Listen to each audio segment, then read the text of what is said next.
Hi, everyone. It's Niall and Tomas from niallpoints.com, and we are back with what is now episode 10 of our podcast. This is kind of like a milestone, I'd Yeah, say. can you believe it? Like we've dedicated to something. Yeah, I mean, this is crazy. I mean, obviously, I don't know why I'm thinking about 10 years as if we've been doing this for 10 years.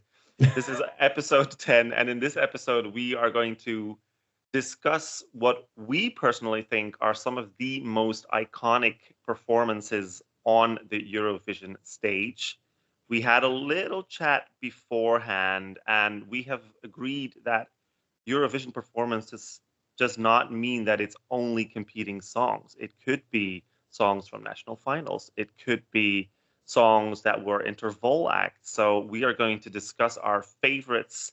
I think we've agreed that we're going to pick 3 songs each in this episode because we will try and make this a bit of a series. So we're going to come back with the same theme in a later podcast. But we're going to pick 3 songs each.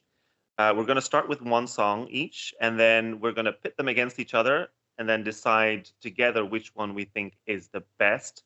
And we're going to put that one through to a sort of a final, which means that by the end of the episode, we're going to have 3 songs that have made it to the final of this episode. And then it'll be up to you, to our fans, our viewers, or people who are listening to the podcast to vote on Twitter. Which one of those 3 is your favorite?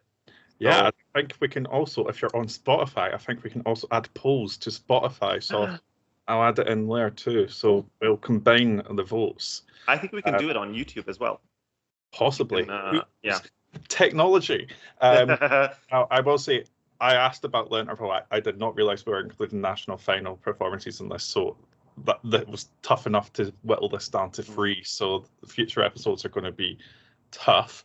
But I've got my 3 sorted. As far as I'm aware, Thomas has his 3 sorted. So what we'll do... No, I haven't. I've got about 25 songs sorted, and I'm going to decide on the spot. Which I'm going to just look what you give me, and then see what I think can compete with it. Well, that's why we're flipping a coin to see who goes first. So Thomas, heads or tails? Heads. Okay. And it's tails. I don't know if that's coming through, but it's blurry. But yeah, it's blurry. My background's it says tails.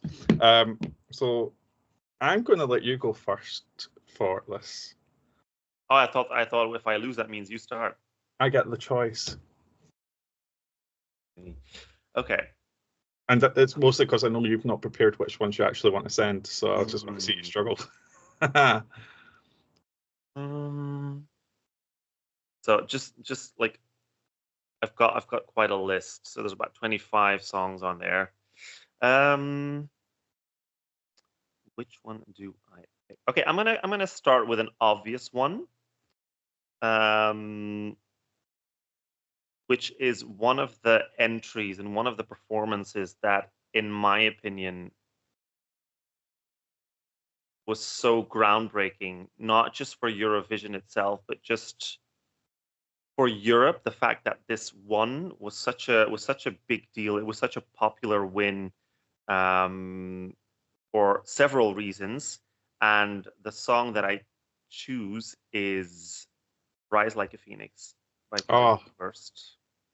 I'm going to pick that one because I just feel like even countries that you would not normally expect to be as open to a drag act, at least that's what we figured Conchita Wurst was back then, which was a drag act. The fact that she won and got votes from all around Europe, like I said, even the countries where you would not expect to be supportive of someone like Conchita, that just makes it so iconic. And just the performance in itself, the vocal was insanely good. The staging was so simple but so beautiful. The lighting, the backdrop with the phoenix wings, the really fiery. Really took advantage of the stage that year. Really, I mean, it is in itself a very, very iconic stage.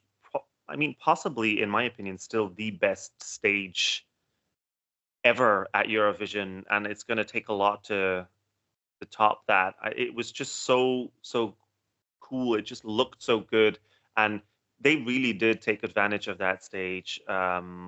Especially what still gives me goosebumps. I mean, I get goosebumps throughout the performance, but what still gives me the most goosebumps in that performance is the very end when she does the last high note and then she spreads her arms and a fire comes out.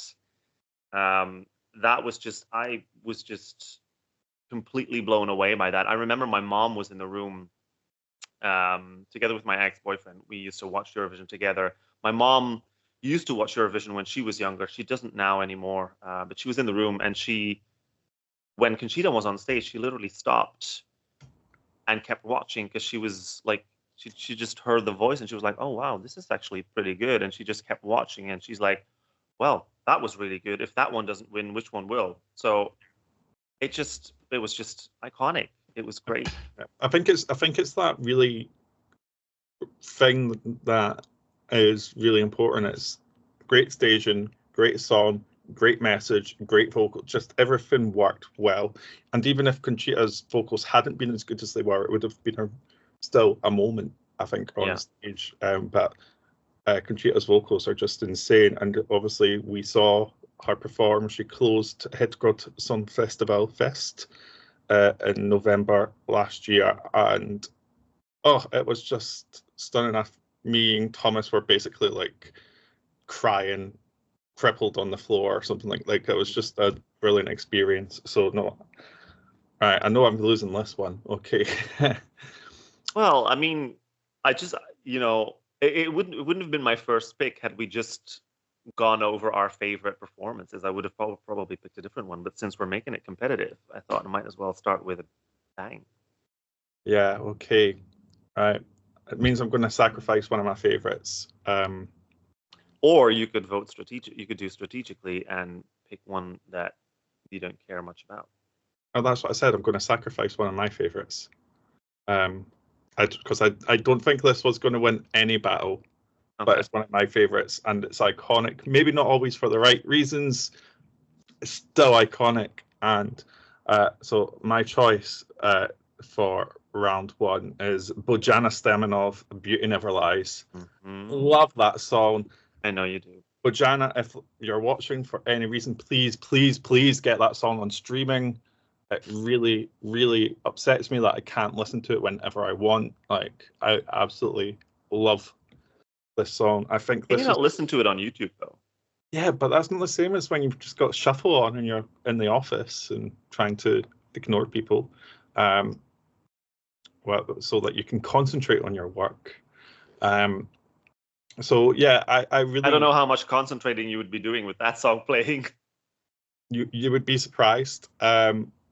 No, so I really, really love this entry. I think everything about it is stupidly iconic, from the weird hairstyling. Like it looks like she has a sponge in her head. I actually don't really remember what her hair looked like. Let me just look that up. To the use of sign language was really nice. Sort of this whole, it starts off with this whole weird sort of like mystery vibe with like the backing dancers and like these capes with masks on and stuff like that. And oh, so this is what her hair looked like. Yeah, it looks like a big sponge. It does kind of, yeah. It's like one of those sponges that you get for in the shower. Yeah. Like the sort of like, kind of it's like bobby cloth, pin, kind of right? like bowls. Yeah. They've dyed it brown, like bobby pinned it to her hair. And then when the beat drops, now this song has one of my favorite beat drops in Eurovision history. It just comes seemingly out of nowhere. And one of my favorite things about watching it back on YouTube, the performance, is how wild the crowd goes for it. It's one of those moments I think it's almost like when no one really pays attention to a song until they see it live or whatever, and they just like, oh, this is camp and legendary. And then the dancers reveal, and the dancers reveal is the most iconic thing for me, because they reveal wearing terrible, terrible outfits that just don't fit together. They've got these really weird dance moves. The guy with the man bun just sort of backward crawls across the stage, but it's just everyone's having fun, and for me, it's iconic. But yeah, I kind of know where this battle is going, but yeah, I absolutely adore that song. I might be alone. Who knows? Does anyone else like that song? I think it was popular at the time, definitely. Yeah. Well, that was 2015, I think, was it? Yes, it was the same year Mons won. Yeah. I think that was because I don't remember much of the performance, if I'm honest with you. It's not a song that I listened to, but I do remember, like you said, the crowd reaction when the beat kicks in. I do remember huge cheers in the arena that you could hear coming through on the TV. So that was definitely a moment. So I think it does class as a iconic Eurovision performance. It's just one of those party songs, and it's also one of those songs when it comes on because I think they also played it at the after party in Amsterdam in Eurovision in concert. Yes, they did, because I went wild. Yeah, and people just dance to it, and thank God there's a lot of great dance songs at Eurovision. But that one definitely does stand out. I do agree with that. Yeah. Yeah. So I think we can agree the winner of this battle. There's very little competition here. Yeah. Conchita Wurst, Rise Like a Phoenix. What do we do if we disagree, though? So who's going to decide the winner then? Flip a coin? I don't know. Call time. We'll call a friend. Call a friend. No, that's a great and worthy winner. Okay. Yeah. Battle 2. Oh, we should have some like cool sound effects and like an intro. Who knows? If you're watching this on YouTube and you see a cool sound effect, just know that this is when the idea came. So I'm going to go big for this one, and it's not a song that competed for Eurovision, but it's one of my all-time iconic favorite performances ever. And it's one that I will go back to time and time again. And I just don't think anything has been as fun as this. I think I know what you're going to go for. It's pretty obvious. Yeah. Bedroom Made Swedish Smorgasbord. I love it so much. The whole performance is wild, crazy. I don't care if she's not actually singing live. She doesn't need to. She's Petra Mede. Who cares? But the whole performance is just making fun of Sweden. That's the whole song. It's making fun of themselves in a way that is playful, joyful. It kind of reminds me of the way that we Scottish people, we love to make fun of ourselves, and we don't take ourselves too seriously. We're definitely not known for that.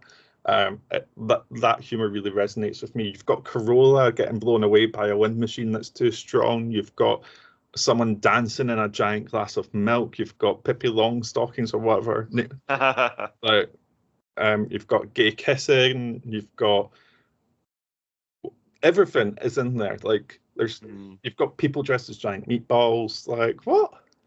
And even at the time, it was so topical as well, because it was like they're talking about the meatballs and they're like seasoned with a bit of horse joke, which was obviously big in Europe at the time, the horse meat thing.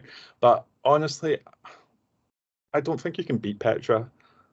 I think she's iconic, and I think especially as she was hosting alone, doing this in the final was absolutely fantastic, because it just, although we had already gotten to know her, this just elevated her with her humour and her wit and just fun. And I think that's one of the reasons why we all still love Petra so much. Yeah. Okay. What do you think? Do you think it's iconic? Like, do you disagree? It is iconic, yeah. I mean, it's Petra. Anything she does is iconic. Okay. I think I'm going to play it dirty. Oh. And I'm going to put a song against it that is not on my list, but that is pretty iconic. And I can't believe I didn't think about it. I'm going off list. Ooh. Because, I've got a lot of great songs here, but most of the songs that I've got on here, practically all of the songs that I've got on here, were actually Eurovision songs. But you said nothing can beat Petra Mede. What if Petra Mede beats Petra Mede? And I go with Love, Love, Peace, Peace. Right. Now here's my thing. I love, love, love, peace, peace. You can talk about it all day long. Swedish Smorgasbord wins for me. For you, but not for me. Oh, but it's get tricky. I think we should maybe put that one on Twitter. Okay. And let people decide which one they prefer. Well, we do a snap poll. Let's do a snap poll. I'll tweet it right now, and we'll come back to it. But talk about Love, Love, Peace, Peace. I mean, look, Love, Love, Peace, Peace to me is iconic for the very simple reason that they basically did on stage what we're doing here right now. They basically talked they didn't talk. They sang about some of the most iconic Eurovision entries of the past. You know, they were referencing all these great songs, these great performances, these insane props that were used during the, in the history of the Eurovision Song Contest. You know, they had a big ass hamster wheel on stage. You know, who would have expected in 2016 to see that Ukrainian hamster wheel on stage again? We saw it in I think it was 2013 actually. That was Ukraine's performance then. Who would have thought we'd ever see that thing again? We had Mons dressed up as Dima Bilan in that ridiculous white outfit, like the white pants with like the open white shirt. Literally only just got that. That's what the outfit was. Oh God!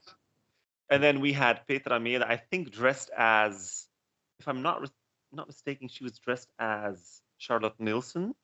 Her outfit when she won Eurovision in '99, yes. I think. I'm not sure, but I think that was the outfit. But there was similar anyway. So much references. There were references to, Belgium singing in an imaginary language twice. References to ABBA. It was just amazing. And for that reason alone, how could that performance not be one of the most iconic performances on the Eurovision stage when it literally references all those other iconic songs that we've seen over the years? So I didn't have it on my list because I just didn't think about it. But you mentioning Petra's song in 2013 makes me... I can't believe you are playing so dirty. Like, I didn't know you were this competitive. I have to. We are. I mean, you wanted to turn it into a competition. The original idea was just we were going to discuss your iconic Eurovision performances. I thought it would just be a fun little competitive thing. I didn't think you were going to. It's still be fun. Dirty. It's not fun. You could still win it. I don't know what the others are going to prefer. I don't know. Anyway, it's on Twitter now. I've put 10 minutes in, so we're going to get like 3 votes or something. Well, we can't. Have you voted in it? No, but wait, are you voting in it? No. If you don't vote, I'm not going to vote either. Okay, because I was just going to say that's... Oh, but what if you're lying to me? What if you're... Oh... Look at the picture that... You're not following Theme Stand, are you? Who? Do you know the Theme Stand competition? Like no, I'm not the Twitter fan contest that I'm in. You're supposed to send a picture each time you send your votes. You send a picture with it, and then uses the picture. And I took a picture of you. You want to see it? What? Do you want me to show it? Oh, what have you done? Sorry. I hate you. So, for people who don't know, or who are listening, I'm competing in Theme Stand, which is like a fan contest of one of our friends. And each time we send votes for the contest, we have to send a picture along with it, which is then used to sort of present the votes. And a while, like months ago, you sent me a picture of you wearing one of those plastic caps over your head because you were coloring your hair, and it just reminded me of Verka's mother, or not really Verka's mother. It just reminded me of it, so I just made a collage of it and sent that picture. Sorry, that's just. I love that. This is how I find out. Like, I love that you'd kept that from me as well. I told you I keep receipts. Oh God, that was months ago. That was so many months ago, and that was the time when the bleaching went very badly. Yeah. Okay, it's looking a little bit like a grand sweep on the old poll, but we'll go into round 3. Yeah, let's. First of all, is this my turn to pick? It's your turn. Okay.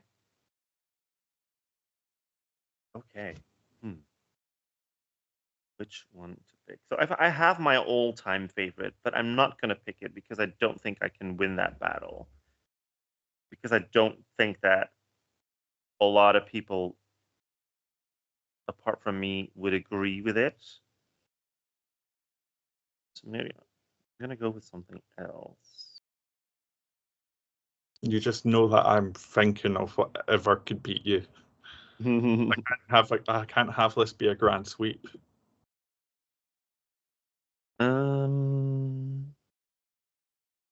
It's really, maybe we should make it 5 battles, because this is just ridiculously difficult. Like, even if we do 5 songs each, we can still make this a series, because we've got like 20 something songs. Okay, we can maybe do 4, because 4 is the maximum you can do on a Twitter poll. But also, true, yeah. But also, okay. Not every episode needs to be an hour long, Thomas. Okay. People need to want to listen to us. I'm gonna go with Chanel. Slow-mo. I'm gonna go with Chanel Slow-mo because I feel like I do want to pick a song that hasn't actually won Eurovision. That's also one of the reasons why I'm going for that one. I've got a couple more that I could have picked, but I feel like that performance was so mind-blowing, and it's one of those performances where I remember watching the rehearsal footage, watching live streams of people in the press room who were describing the rehearsals, because obviously in 2022 there was no longer press for the first rehearsal. I think that was the first year that they sort of like banned press from the first rehearsal. I don't know, but I remember watching the live stream from Wee Wee Blogs and just hearing the press room erupt when Chanel finished her first run through, because it was that great, because it was that iconic, and it sort of came out of nowhere. And I'm not saying that Slow-mo wasn't one of the favorites beforehand, but I think nobody really expected it to be that good. It just blew me away completely. And considering it was on a stage that was malfunctioning, that hardly had any backdrops, to still be able to make such a huge impact on stage with basically just a mediocre pop song, let's be honest, but with great staging, with great choreography, great vocals. Let's not forget about how fucking great she sounded, being twirled around in the air and twisted and turned and bent in any way possible for the human body. It just blew me away completely. It's one of the performances to this day that I still watch the most. It's just so good. And for me that year, it was a standout performance. I would have loved to have seen Spain win in 2022. It was just, mind-blowing to me. Okay. I don't disagree. It took me a while to come around on this Chanel, and I don't know why, because I do love it. I don't know if it was that thing of everyone else loves something, so I'm gonna try not to love it. Like, or maybe I was just seeing people talk about it nonstop. Like, sometimes that just puts me off of an act. Not in a way that I don't like them, but just I'm like, oh, okay, fine, we've heard it a million times, or whatever, that sort of situation. where you just get bored of it. But now I don't know what to do. So I think I'm going to have to play a little bit dirty here as well. They may have performed together in 2024, but let's pit them against each other. Let's go Eleni Ferreri. Yeah. You know, I mean, Fuego, the girl bop of the ages, the hairography. Mm-hmm. Oh, in my opinion, and I really liked Toy at the time. I'm not going to lie, I was a big fan of Toy and I thought it was a lot of fun. But in my opinion, Fuego should have won. Should have went to Cyprus. Although I don't know where we'd have gone in Cyprus. It's not the biggest place. On the beach, open air Eurovision. No, because I think it's in the rules that it has to have a roof. That's a stupid rule. Let's change that rule. Let's go to Cyprus. Who cares? I mean, I don't know how that would work technically. Like, if you have rain, then it's all fucked. Yeah, but in Cyprus, are you going to have? You can't take that risk, though. You can't take that risk. Anyway. I mean, they could have done what Azerbaijan did and just built a whole new stadium just for Eurovision. Or build it in a fishmonger's, like, was it Denmark who built it? That was like a fishing centre or something. Anyway, we're getting off track. Eleni Ferreira. See, one of the options I was planning on doing was Eleni Ferreira doing Dancing Lasher and Back, because that is iconic. But I don't think you can compete that with Chanel. So let's do it. Eleni Ferreira, Fuego. I mean, it's just, and she's still so good. Like, yeah, her opening Eurovision was a moment where even the camera operator was so shook that he messed up the camera a little bit. But fantastic performance, fantastic vocals, such a lovely seeming personality. And that's not to say that Chanel didn't have the same, but the stage presence I got from Eleni was absolutely insane. She seemed so excited to be on that stage at every single moment. In 2024, I can only imagine how exciting it was in 2019. And also we got to see her last year again, Heggrod, where she was absolutely phenomenal. And yeah, I don't know if you can't really go too much into the song. This was a song that I think a lot of people had they hadn't written it off, but I don't think they were expecting it to do too well. And then those rehearsal clips came out again, and people were like, "Oh, now here there's something that." Because the music video, I don't know if you ever watched the music video. It's quite basic and not at all like what the performance turned out to be. No. I remember seeing clips of the music video without sound, just like seeing it pass by, and I thought when I heard the song, I was like, oh, I thought it was going to be like some slow, moody sort of sad song, because that's sort of what the video clip was giving me. Yeah. But it's actually a bop, and it was really, really up tempo, really had that summer feel. Yeah. Okay. This is a tough one. So I do love both, and I was thinking about Eleni as well. I sort of like thinking, okay, which one of the two am I going to do? And I pretty much knew that whichever I picked, you would have picked the other one. See, I don't know if I'd have picked Chanel. I think it just fits, like Chanel versus Eleni. Yes, but I still don't think I would have submitted it this time. I think I know what if you'd done Eleni, I think I know what I'd have done, because I think it would have been fun. I think I would have actually submitted Dancing Lasher and Bag if you had chosen Eleni, because what a song. Anyway, we're not talking about Verka right now, but there's Verka popping up somewhere else. She always pops up, doesn't she? Yeah. Although, was there any Verka at this year's Eurovision? There was maybe a clip during one of the dances. And I think there was a clip. I don't know. There was no clip during the Ukrainian postcard, I think. No, there was. I think it was Ruslana and Jamala. When they did the videos, like the classic Swedish films, and put Eurovision songs over them. They had people running around. They did have, yeah. I mean, Verka is always included in one way or another. As she should. I don't Iconic. think there's a single Eurovision party where Verka doesn't pop up. She's always there. It's like manifesting. It's if there's too many Eurofans in a room, it's just manifested. Yeah, exactly. It's like that Sex in the City scene where Liza Minnelli's just manifested because there's too many gays. Okay, so I'm voting for Eleni. Are you voting for how is this for you? Are you tormented? I love both of them. I do prefer, just performance-wise, I do prefer Chanel.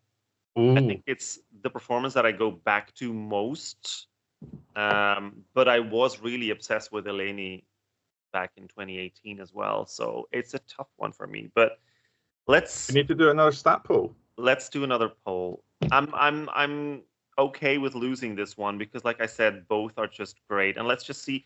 We did get we got 14 votes. That's actually more than I expected. On the first poll, which was Swedish Smörgåsbord versus Love Love Peace Peace. Love Love Peace Peace did win with 71% of the votes. Do you know what? Swedish Smörgåsbord is better than I thought it was going to be. I actually have no idea how this was gonna go. But it's definitely the one that I preferred from the two. It's just the one that seems most memorable to me. Because if you hadn't mentioned Swedish Smörgåsbord, I probably wouldn't have remembered. I probably wouldn't have thought about it. Honestly, but thank you for remembering me. You're very welcome. I'm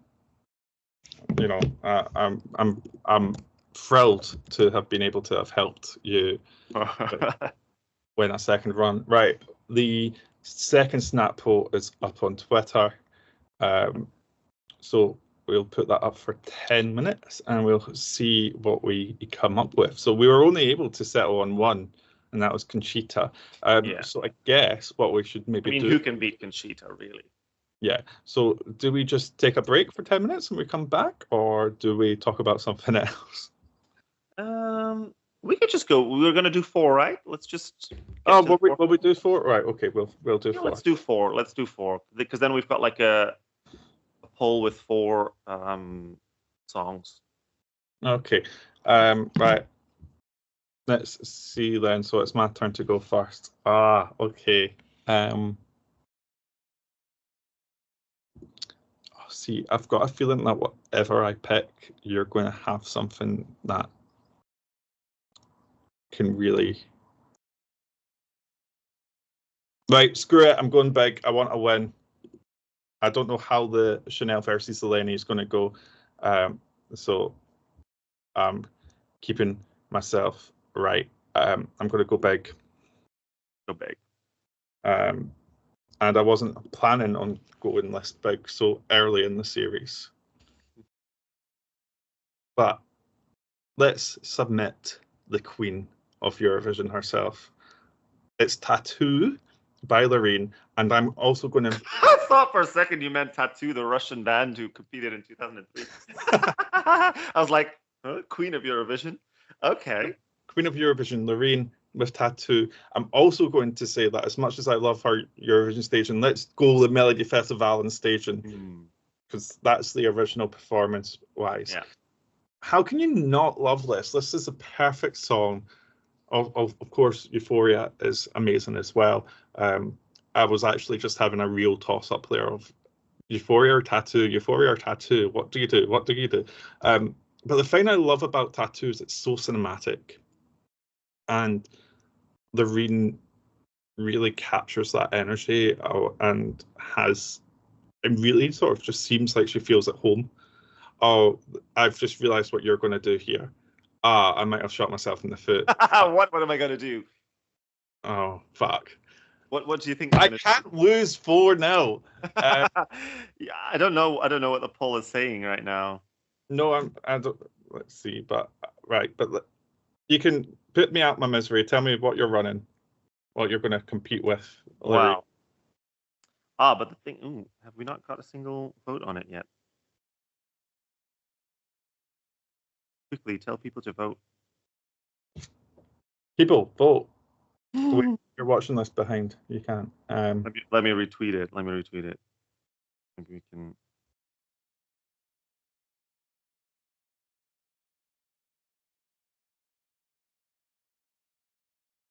or repost it? Yeah, X.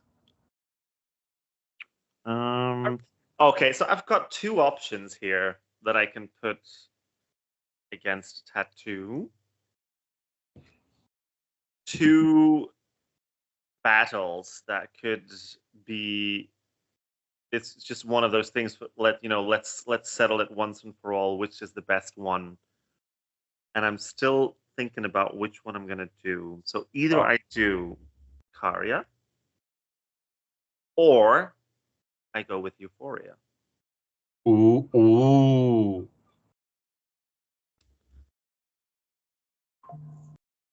And I'm gonna go with Euphoria. No. Let's make this a Loreen special. Let's put Euphoria against Tattoo. And in my opinion, that should not be a battle. I think Euphoria will always be the most iconic Eurovision entry ever. Yeah. I think it's just one of those songs that it was such a huge hit as well, everywhere, not just in Europe. It just really, really did very, very well. And it's probably still the most played Eurovision song on the radio. And I know that we've obviously got, we've got the likes of, Snap. We've got the likes of Duncan Lawrence's song, whatever it's called. I forgot the name. What's it called again? Arcade, yeah, that one. Who have obviously gotten billions of streams on Spotify. But I'm talking about radio play. It's just one of those songs, especially on Belgian radio. I still hear it regularly. And it's just the performance in itself. It was so out there. It was so different at the time. There was nothing like it. We'd never had anything like it. We'd never had anything similar. I don't think we've ever had a performance on the Eurovision stage that was as intimate as that one. It was all very, the shots were all very close. It was on Loreen's face. It was dark. It was moody. The lighting was perfect. She looked perfect. Her vocal was insane. She didn't fall off the stage. Everything that you're saying right now is stuff that I can actually say about Tattoo. Everything we're saying. You can, and I know both songs are really good, but I'm talking about which is the more iconic performance or which is the more iconic song. Like both performances are iconic, but well, we said iconic performances. Well, I don't see Tattoo as the more iconic performance. I think Euphoria is far superior. Which doesn't mean that I don't think that Tattoo wasn't iconic. It's just I don't think people will be talking about Tattoo as long as they will have been talking about Euphoria. I will be. You will be, but what about the others? I don't know. Other people might agree with you. I don't know. It's just. But we've also got to say how many streams Tattoo got straight after Eurovision was absolutely unparalleled compared to Euphoria. Yeah, but you're talking about an age where streaming now is way bigger than it was then. We're talking about a performance that was 12 years ago. That was 2000. Streaming was still 12 years ago. Spotify was around. Yeah, but it wasn't as big as Now Love. It wasn't as big as it is now. So you can't really, because in that sense, you could say that Snap was the bigger one. And again, we're talking about performances, not about, streaming or anything. True, but I'm just Snap was not an iconic performance. It's an iconic song because of the success that it's had. An iconic performance? Dare you say Snap isn't an iconic performance? Was it? In that semi-final when she can't rip down the thing?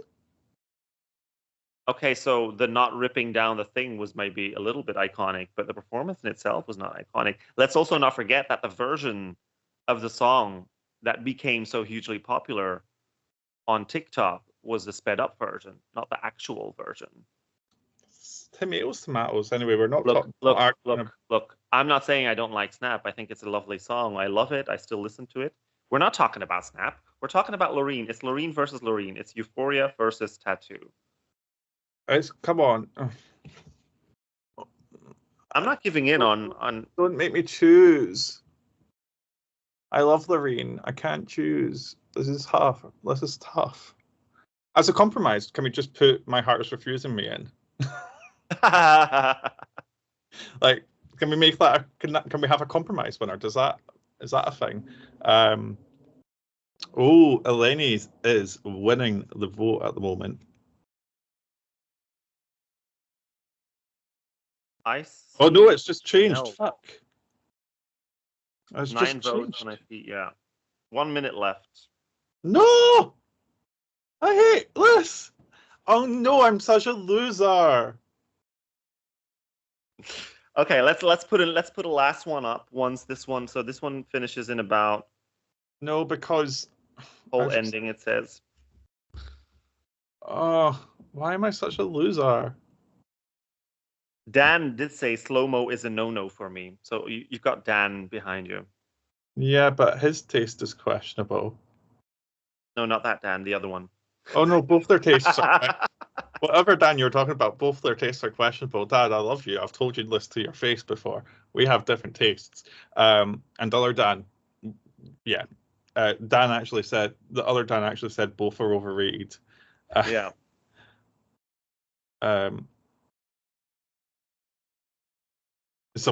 Tanya said neither of them are actually a song because I just put the names. So neither of them are actually. Oh, I'm so upset. I can't believe it. I'm so upset.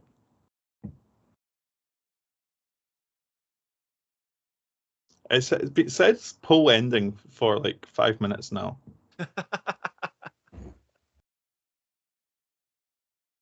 Right, final results. Chanel 56%, Eleni Ferreira 44% with.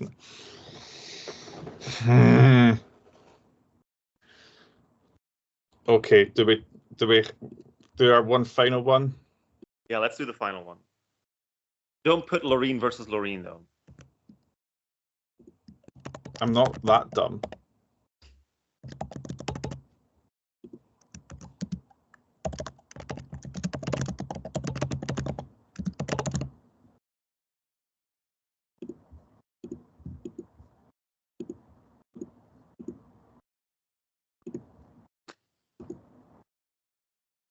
Okay. It sounds like you're smashing your keyboard instead of just typing. It's because my microphone's not working, so I'm using my laptop. Okay. So it is actually just picking it up, right? Should Len maybe take a 10-minute break?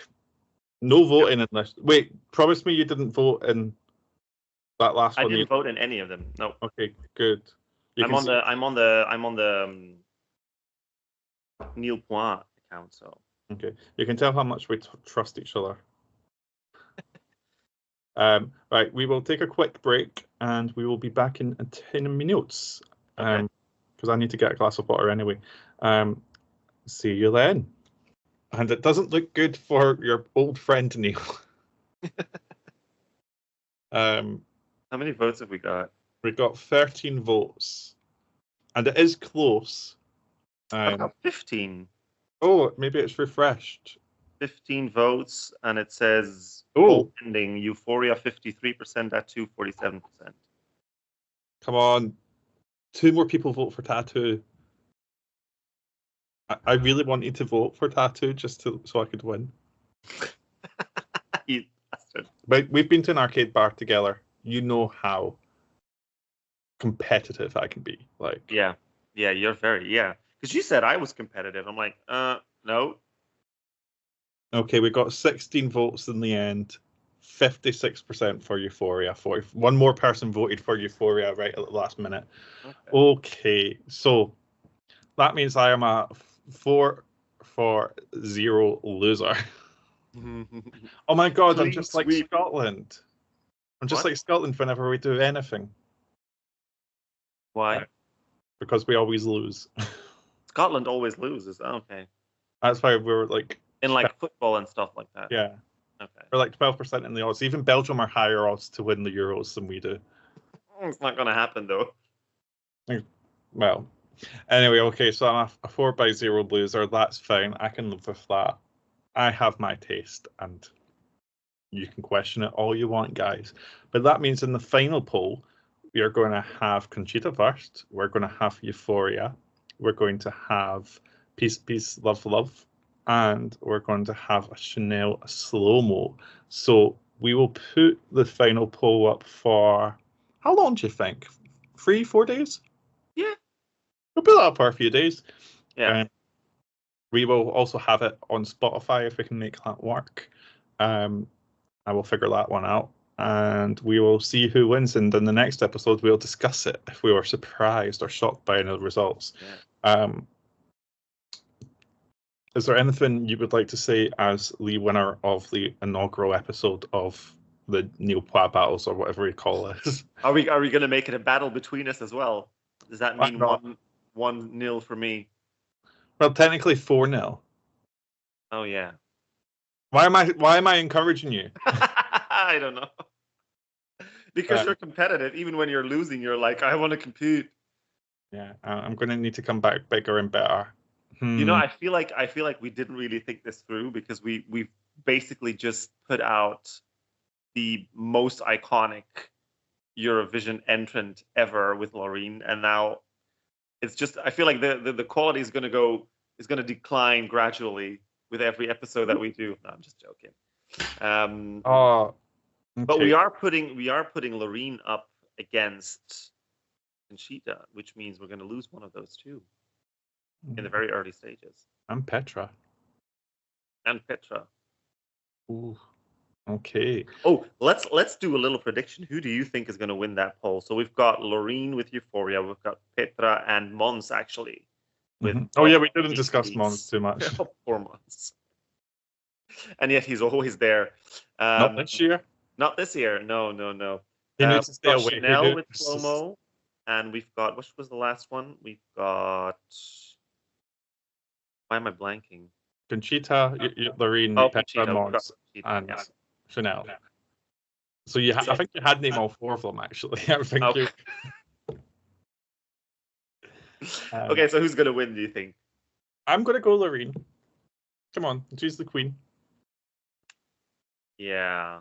I think Conchita is a strong competitor, though. Do not underestimate Conchita. Conchita's strong. I think maybe in the end it'll be Loreen, but I think Conchita could be a close second. I think next episode, next time we do this, I think we need to maybe choose our songs and have them steadfast locked in, so that we can be mean to each other. Yeah. It's more of a fair fight. Yeah. Because that was tough for me. Although I knew I was going to lose some of them, of course. Some of them are a bit more hurtful than others. Am I the only person who absolutely just adores Swedish Smorgasbord more than Love, Love, Peace, Peace? Like, I listen to Love, Love, Peace, Peace a lot, but Swedish Smorgasbord is just chef's kiss for me. It's just one of those things for me. It was iconic at the time, and I loved it at the time, but I'd forgotten about it a little bit. I feel like Love, Love, Peace, Peace just sort of blew the other one away, and that sort of made a lot of people forget about Swedish Smorgasbord. So... And I think that's an unforgivable crime of humanity. 70-something% of people disagreed with you, so that's fine. They're entitled to their own opinions. No, I do love Peace, Peace, Love, Love. I will say that. I'm not all the songs. You don't love it that much because you keep calling it Peace, Peace, Love, Love instead of Love, Love, Peace, Peace.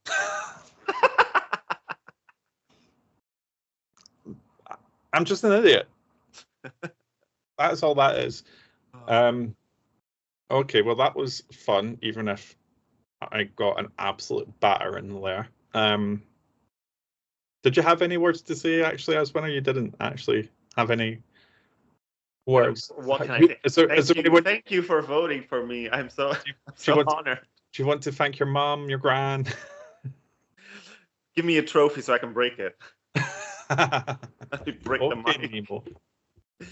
I can give you my mic. It's broken. Oh no! Got the Nemo hat. Well, my Nemo hat is featured for about 20 seconds, maybe. Okay. Oh well, that was fun. We'll do it again sometime.